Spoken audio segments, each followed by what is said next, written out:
Hi guys! Welcome to my mini vlog here in the countryside of China, Ziyang, Sichuan. Ito yung mga nagkaganapan namin noong besperas ng Chinese New Year. Ito yung araw na kung saan pinaka-busy kami. Maaga din kami nagising, around 8 AM. Yes, maaga na yun sa amin. Pinakamaagang gising namin yun. Malamig pa rin kasi yung umaga pero mas tolerable na siya compare noong December to January na mahirap talagang bumangon. Nakapagsimula na din pala kami nitong mag-general cleaning nung isang araw kaya hindi na ganun kadami yung lilinisin namin ngayon. Aside from sweeping the house, syempre naglagay din kami ng mga bagong lanterns and couplets. Pero tinanggal muna pala namin yung mga lumang couplets and lanterns. Dito kasi sa kanila, hindi basta-basta tinatanggal yung mga dekorasyon na yan after celebration. Yung mga couplets nga na yan ay hindi lang talaga siya basta dekorasyon dahil they are symbolic. At nagdadala po sila ng good fortune. Katulad na lang nitong mga couplets na to. So sila yung tinatawag na the door gods. Sila po yung mga spiritual guardian na tutulong mag-protect sa bahay mo and syempre sa pamilya mo. Para maging safe sa harm and evil influences. Kaya gustong-gusto ko talaga yung mga pinagdidikit dito sa bahay kasi very meaningful talaga siya. And syempre kapag Chinese New Year, hindi mawawala yung mga pagkain. Mga pagkain na pagsasaluhan ng buong pamilya. So sa pagkain si mama yung in charge pero syempre tinutulungan din siya ng mga anak niya. Ako, taga-video lang, oo.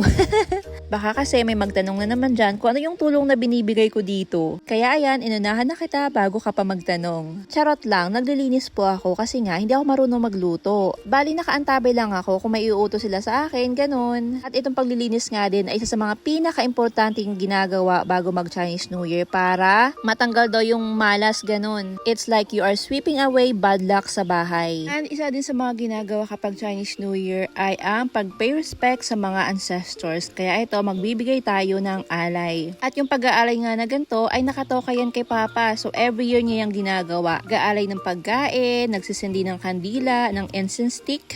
Nagsusunog nga din sila ng mga perang papel kasi they believe na kapag ginawa nila ito, matatanggap daw ito ng mga ancestors nila. Parang ano baga, panggasos kung saan man silang sulok ng mundo. Pero yung inalay na pagkain ay kakainin po namin yun. Ito yung mga food natin. Ooh!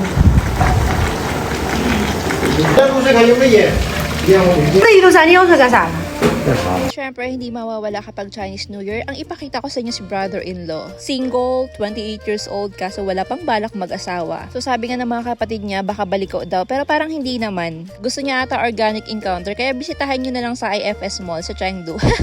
At ano nga ba yung mga bagay-bagay na hindi dapat ginawa noong Chinese New Year or mismong araw ng Chinese New Year? So una na dyan ay yung pagwawalis or pagtapon ng basura kasi ibig sabihin daw nun sa Chinese culture, tinatapon mo yung wealth and good luck. Bawal maligo at maggupit ng buhok kasi wina-wash away or pinuputol mo daw yung money or good luck sa buhay mo. No black or white outfits kasi funeral colors daw siya in China. Bawal din yung pagiging dramatic, yung nag-aaway. Pag nasimulan daw yung year mo na ganun, magiging ganun na siya for the whole year. May mga bawal, marami din pamahiin, katulad lang din sa atin. Pero wala po silang prosperity bowl, 13 fruits na mga bilog-bilog, at wala din po silang nakahandang tikoy. At bago kami magsimulang kumain, magpapaputok muna. Bago kami kakain, magpa-firecracker.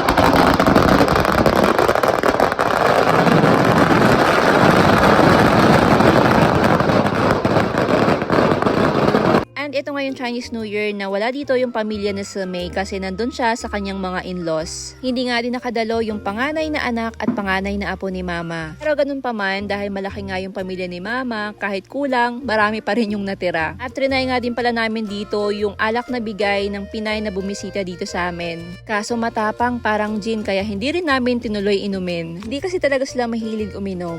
Pero mahilig sila magsugal. Pero yung sugal naman nila ay tuwing Chinese New Year lang. It's family bonding lang naman. Pero itong si Ash kasi hindi na makalaro doon sa table dahil apat na sila, lumabas ng ibang bahay kasama ako at eto nga natalo siya dito ng 800 renminbi. Nilalakihan ko na nga ng mata dyan pero tawa-tawa lang siya eh.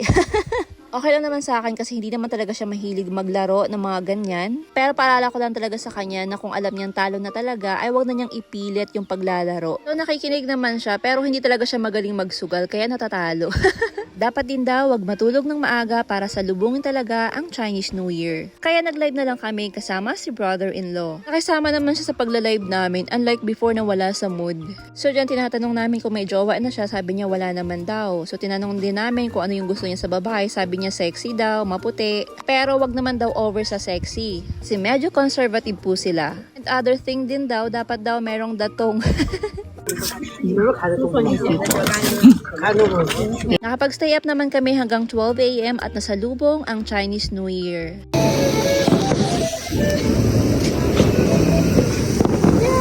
Singing Clara! At bago nga matulog, iniwang bukas yung mga ilaw at pintuan. Sa paniniwala nila na kapag bukas daw yung ilaw ay natutulungan daw nitong mag-scare ng mga mythical beast o yung mga evil spirits. Kapag bukas naman yung pintuan, ibig sabihin daw inaalaw nyo na pumasok yung new beginning. And lastly, sa mismong araw ng Chinese New Year ay importanteng magsuot ka ng red na damit or anything red to bring good luck for the whole year. So ayun lang, thank you for watching.